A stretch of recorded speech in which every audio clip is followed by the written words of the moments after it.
Aduh, ini lagi wapres blow on. Lo itu wapres ya. Sebelum lo turun ke lokasi bencana, harusnya lo udah tahu apa yang harus dibawa ya. Rakyat itu lagi kena musibah. Lo jangan kampanye di situ ya. Pakai ngasih angin surga segala. Pengen ngirimin Starlink nggak jelas lo. Minimal lo tuh kayak Ferry Ruandi ya. Lo bawa tuh solar panel biar lampu bisa nyala. Ngapain lo ngirim Starlink kalau listriknya juga gak ada? Jembut. Ada yang teriak-teriak ingin ini dinyatakan bencana nasional. Kami sudah kerahkan. Ini 3 dari 38 provinsi. Jadi situasinya terkendali. Saya monitor terus. Gitu kata Prabowo. Ingat gempa Lombok? Nih. Ini gempa Lombok kata Gerindra begini. Kayaknya ini orang lebih parah dari Jokowi deh. Ya wajar sih kan satu komplotan. Cebong, kampret. Cepret. Assalamualaikum warahmatullahi wabarakatuh. Ibu Susi, mantan Menteri Kelautan, menyemprot Gibran yang janjikan Starlink untuk korban bencana. Jadi kata Ibu Susi, seharusnya wapres saya harusnya langsung saja bawa Starlink ya dan genset. Jadi jangan hanya omon-omon di tengah-tengah masyarakat yang lagi mengalami musibah, yang jelas-jelas memang lagi butuh bantuan ya, bukan hanya omon-omon atau kampanye. Bahkan menurut netizen di sosial media, Wapres Gibran ini sengaja ya mencari peluang untuk sekalian kampanye dalam musibah banjir di Sumatera. Nah, kalau kita baca ya komentar Ibu Susi Pujiastuti di akun X-nya, seharusnya Anda datang dengan pesawat, Anda bawa Starlink 10, genset kecil 10, dan semuanya bisa langsung pasang, tak perlu tanya-tanya, bawa lebih pun bisa. Jadi ini sebenarnya ya, Ibu Susi ini gregetan melihat wapres yang hanya bisa tebar janji atau melakukan pencitraan di saat masyarakat yang lagi mendapat musibah banjir bandang. Jadi bukan langsung action, bawa itu alat ya, bawa itu Starlink atau bawa itu genset, jangan hanya omon-omon, karena masyarakat sekarang memang lagi membutuhkan ya, bukan hanya omon-omon. Dan bukan hanya Ibu Pujiastuti saja yang ikut berkomentar, banyak tokoh-tokoh masyarakat lain seperti Renal Kasali juga ikut mengomentari, yaitu Gibran yang janjikan pasang Starlink demi pengungsi bisa akses internet. Langsung saja kita simak videonya. Kalian udah lihat postingan ini belum? Miris ya, menarik sekali Gibran mengatakan seperti ini setelah bertanya pada penduduk. Dan memang masyarakat di sana nggak punya listrik, nggak punya internet. Jangankan internet, listrik yang susah, makan juga susah. Jadi fakta-fakta tidak sampai ke berbagai tempat. Walaupun di sosial media udah besar sekali berita-berita tentang itu. Bu Susi Pujiastuti lalu kemudian memberikan postingan. Seharusnya Gibran tidak perlu bertanya, langsung aja bawa 10 Starlink sama 10 genset kecil. Tapi yang menarik lagi adalah jawaban dari Ismail Fahmi. Ini dari Drone Emprit yang mengatakan sekelas itu kalau 10 mah sekelasnya Drone Emprit. Seharusnya kalau Wapres bisa 100 juga bisa, 1000 juga bisa. Gimana menurut kalian? Apa sih yang harus dilakukan oleh para pejabat kita? Kita ini sekarang menuntut, kita melihat saudara-saudara kita dalam keadaan seperti itu. Sudahlah, nggak usah banyak ngomong. Saya juga nggak mau banyak ngomong. Segera lakukan tindakan. Kami juga melakukan tindakan-tindakan. Tapi ini harus segera. Musim hujan masih berlangsung. Tanah-tanah akan segera kembali basah. Lumpur akan segera kembali ke tempat lain. Dan kalau ini nanti menjadi musibah berikutnya, gimana tuh? Menurut hemat saya sih kita harus mengambil tindakan. Bagaimana menurut kalian? Stay relevant. Jadi semalam gue habis kritik wapres ya. Terus pagi ini gue diserang sama PSI ya. Di framing gue dukung mafia minyak. Monyet ya. Gue itu berdiri di atas kebenaran ya. Yang gue bela bukan cuma Kerry. Ada Nadiem, ada Tom Lembong, ada Bu Ira SDP, ada guru yang dipecat, ada tahanan politik Laras, Del Pedro. Partai lo PSI pada kemana ketika rakyat dikriminalisasi? Partai lo PSI pada kemana ketika hutan dirusak? Kontol lo semua. Dalam hal ini saya mau sampaikan kepada Bapak Presiden bahwa sebuah perintah beliau itu tidak jalan di bawah. Anda boleh sekarang datang ke tenda yang dibangun BNPB menjelang datang Pak Presiden ke Tamiang. Ada nggak penghuninya sekarang? Nggak ada, Pak. Karena didirikan bukan tempat di mana masyarakat bisa mau tinggal. Kenapa nggak mau tinggal? Sanitasi nggak ada, air bersih nggak ada, apa-apa nggak ada. Jadi sekarang masyarakat berjibaku pulang ke rumah sendiri, bangun tenda sendiri, berharap belas kasihan orang. Sanitasi dan air bersih nyaris semua sekarang belum terakses dengan baik, kecuali yang dibantu oleh NGO. Maka oleh karena itu, bukan persoalan ini, tidak bicara lagi batas-batas kedaulatan, ini tidak bicara lagi batas-batas demografi, ini adalah bicara kemanusiaan. Mau bantuan dari mana saja, silahkan, selama ini bisa dikendalikan. Kami udah putus asa, bujur, kami sudah putus asa berharap dari pemerintah pusat.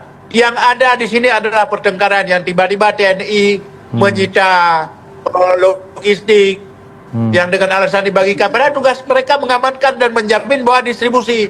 Jangan mendatangi posko lalu mengangkut ke tempat-tempat mereka. Bukan kita mencurigai, tapi itu melukai rasa adil masyarakat. Baik. Aceh adalah bekas daerah konflik. Oke. Itu harus diingat. Beri contoh ketika kemarin, ketika Bapak Presiden mengatakan bisa menggerakkan puluhan helikopter untuk membantu.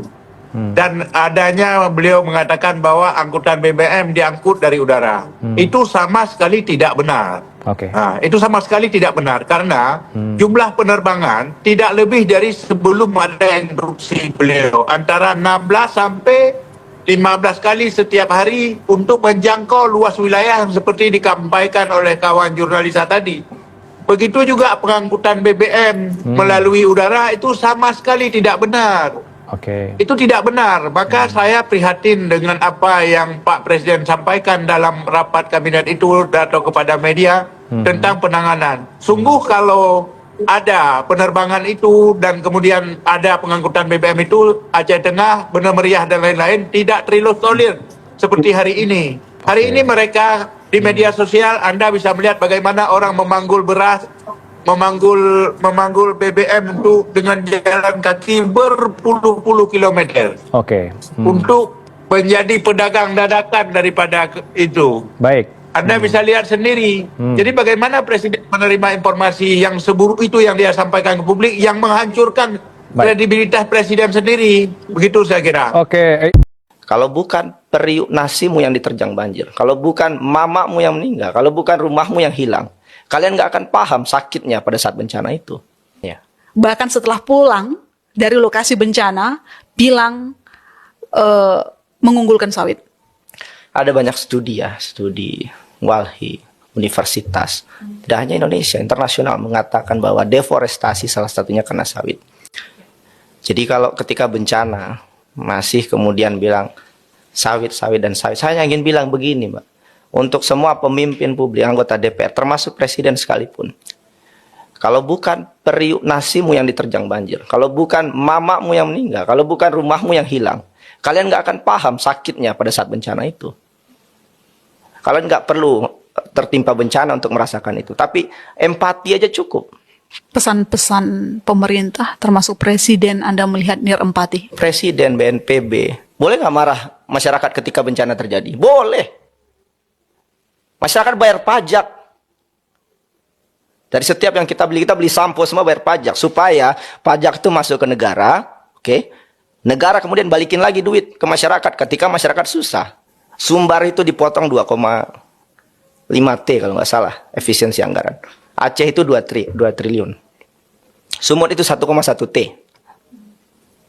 Sekarang anggaran yang balik ketika bencana aja hanya hitungan miliar hari ini. Mereka udah potong duluan. Bisa balik lagi nggak? Ini kita bernegara. Sumatera Barat, ya, orang-orang baik di Sumatera Barat bergabung ke Indonesia karena mereka tahu negara akan lebih baik membantu Sumatera Barat. Begitu juga Aceh. Nah sekarang ketika sulit, negara bantu. Jakarta bantu. And no action. Semua yang dilakukan pemerintah di luar ekspektasi Anda. Ya pasti pemerintah akan bilang saya nyinyir aja. Semua yang mengkritik pemerintah hari ini akan dibilang nyinyir aja. Apa bantuanmu? Jadi Anda membaca apa dari Presiden kemarin ke lokasi? Inkompeten. Saya harus jujur, Mbak. Saya ngajar di kampus, saya ngajarin manajemen, saya ngajarin manajemen bencana. Saya sekolah dengan baik supaya saya tahu teorinya. Sedih nggak? Saya sekolah jauh-jauh, kemudian orang Indonesia banyak yang pinter, banyak orang-orang hebat penanganan bencana di Indonesia ini. Ketika bencana terjadi, negara dikelola oleh orang seperti ini. Fair nggak? Nggak fair. Kalau Prabowo punya empatik, dia harus berhentikan menteri-menteri sampah ini, ya kan? Itu empati, bukan dipelihara seperti ini gitu. Ini yang saya katakan, bukan Prabowo nggak peduli bencana alam, nggak peduli ini. Buktinya beliau nyumbang kan hutan di 9.000. Tapi kok dipertahankan di luar negeri, ngirim email aja salam langsung diganti pejabatnya. Jangankan karena ini lampu mati aja diberhentikan pejabatnya, mundur, ya kan? Ada yang korupsi mundur. Ini udah 90 hampir 1.000 itu data itu juga data bodong. Ada dugaan saya juga data kacau gitu kan. Ada kampung yang 3 kampung hilang nggak ada ketemu mayatnya, masa segitu korbannya? Saya masih ragu data itu. Tapi ya udahlah, itulah kemampuan kita menyerap data. Rekapitulasi meninggal nggak sampai 1.000 kan? Belum yang hilang. Diganti hanya 15 juta. Harusnya dibangunkan kembali semua rumahnya, potong gaji semua pejabat, ya kan? Kalau mereka mau potong sekalian jabatannya, berhentikan, ya kan? Kan itu empati. Ini nggak masih bahas ijazah lah, ada yang bahas ijazah, ngomong ijazah orang lagi bencana, 2 minggu, 3 minggu kursial. Ada yang ngomong tentang koalisi permanen. Ada yang ngomong tentang pilkada. Ini kan bangsa tol bajingan mereka semua. Orang bertaruh nyawa mati hidup di sana. Nggak jelas nasibnya dengan ketidakpastian terisolasi. Nirempati gitu. Semua mereka itu. Nirempati gitu. Ada yang prihatin dengan orang pintar yang bisanya cuma mengkritik aja, nggak bisa buat jembatan, nggak bisa menciptakan lapangan kerja katanya. Saya juga prihatin dengan orang bodoh yang nggak tahu itu tugasnya siapa. Saya juga prihatin dengan orang bodoh yang nggak paham siapa yang menggaji mereka. Saya juga prihatin dengan orang bodoh yang bilang jangan takut deforestasi. Saya juga prihatin dengan orang bodoh yang bilang pohon sawit dengan hutan itu sama. Saya juga prihatin dengan orang bodoh yang membiarkan penggudulan hutan. Saya juga prihatin dengan orang bodoh yang gampang dibohongi oleh bawahannya. Saya juga prihatin dengan orang bodoh yang nggak paham tugas dan fungsinya. Saya juga prihatin dengan orang bodoh yang suka dipuji bawahannya. Saya juga prihatin dengan orang bodoh yang bilang nggak ada penggundulan hutan. Saya juga prihatin dengan orang bodoh yang iri dengan inisiatif warganya. Saya juga prihatin dengan orang bodoh yang lamban menangani korban bencana alam. Saya juga prihatin dengan orang bodoh yang berjanji menciptakan 19 juta lapangan kerja tapi nggak ada realisasinya. Saya juga prihatin dengan orang bodoh yang kalau ditanya jawabannya cuma AI, coding, dan blockchain aja. Dan saya jauh lebih prihatin dengan orang-orang bodoh yang mati-matian membela mereka. Lalu Pak Presiden juga sudah perintahkan agar pengiriman logistik itu tidak boleh berhenti, harus 24 jam non-stop terus berjalan begitu ya. Lalu berkaitan dengan helikopter, Pak Presiden juga sudah... helikopter terbang 24 jam? Anda ngerti nggak teknis? Jangan asal bacot.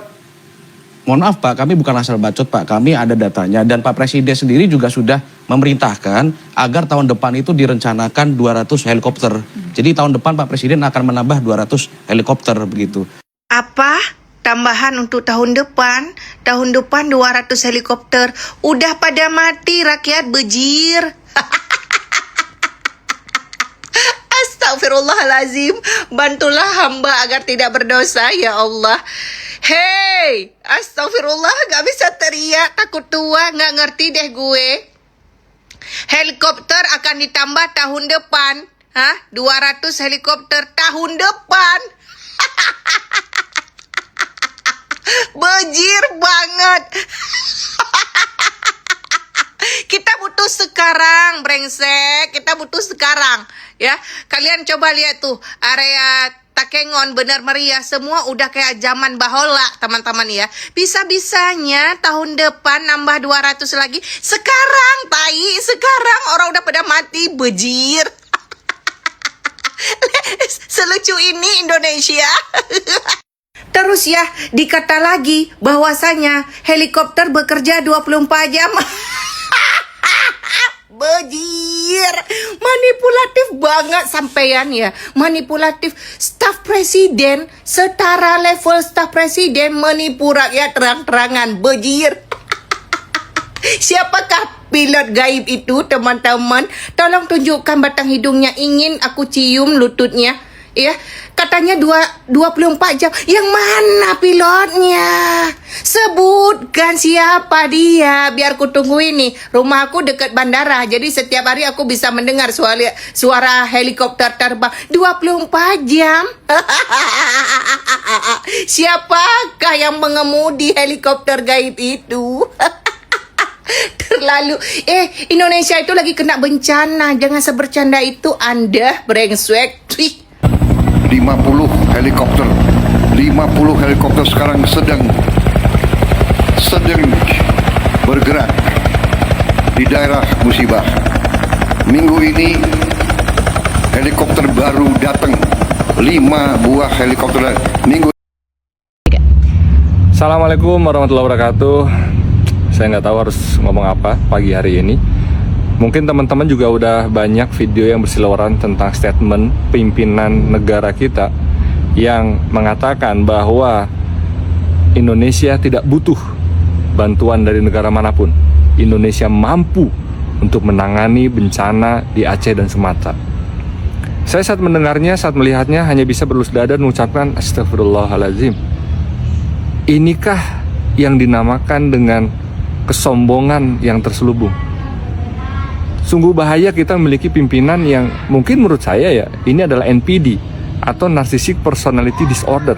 Kalau teman-teman nggak tahu apa itu NPD itu sebuah penyakit yang dia hanya berfokus pada dirinya, merasa heroik, merasa arogan, merasa dia superior, merasa dia sanggup melakukan apapun, tapi hilang empati. Dan pada saat titik tersebut, rasa sosialnya pun hilang. Dan dia hanya ingin mendapatkan kata-kata yang bagus, pujian-pujian yang bagus, hanya ingin mendapatkan semua kata-kata yang heroik saja, yang berpusat pada dirinya. Dan saya melihat ini, ya semoga enggak ya, tapi kayaknya kok nggak bisa diabaikan kalau beliau ini kemungkinan besar mengalami NPD. Dan ini adalah sebuah penyakit yang tidak lagi mampu mengolah dirinya untuk rasa kemanusiaan. Dan sayang sekali kalau negara sebesar ini dipimpin oleh seorang yang NPD. Ya semoga kita segera bisa mendapatkan solusi bagi teman-teman, bagi saudara-saudara kita di Aceh dan Sumatera tanpa ataupun dengan niat pemerintah mau menaikkan statusnya menjadi bencana nasional ataupun tidak.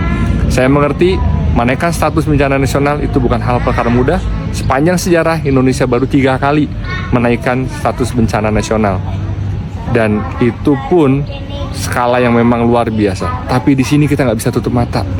Sudah banyak korban. Ini seperti tsunami kedua, dan nggak ada salahnya kalau kita merendahkan ego kita demi kemanusiaan, demi nyawa saudara-saudara kita di Aceh dan Sumatera. Saya Mr. Catur, hidup taat, hidup sehat, hidup manfaat.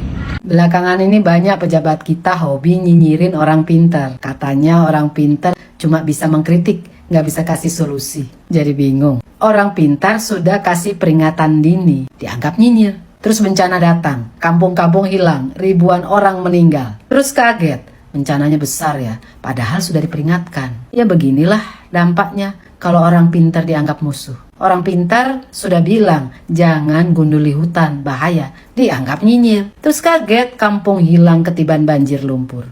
Konstitusi kita memerintahkan kita harus mencerdaskan kehidupan bangsa. Kok malah anti orang pintar ya? Pakailah orang pintar, apalagi yang nyinyir. Syukur mereka masih peduli. Buat lo semua, jangan sampai terkecoh sama berita artis selingkuh, pejabat selingkuh, artis cerai. Biarin aja, biarin mereka mau ngewe sama siapa ya terserah. Banyak yang jauh lebih urgent daripada itu. Nih, korban jiwa di Sumatera udah sampai di atas 1000, dan yang hilang masih ratusan. Sedangkan itu, di tengah situasi bencana alam, masyarakat lagi pada susah dapat makan, dengan PD-nya ada pejabat makan enak sambil cerutuan. Kontol! Nih pejabat tai nih emang kagak punya hati. Gua sebagai rakyat kagak ikhlas uang pajak yang gua bayar buat orang kayak gitu. Empati dikit lah, monyet. Nih rakyat lagi pada susah. Biar apa sih lu kayak gitu makan sambil cerutu? Biar apa? Biar keren. Kagak ada keren-kerennya lu, aki-aki. Harusnya lu itu udah tua, sadar diri. Tobat, bukan banyak tingkah. Setan.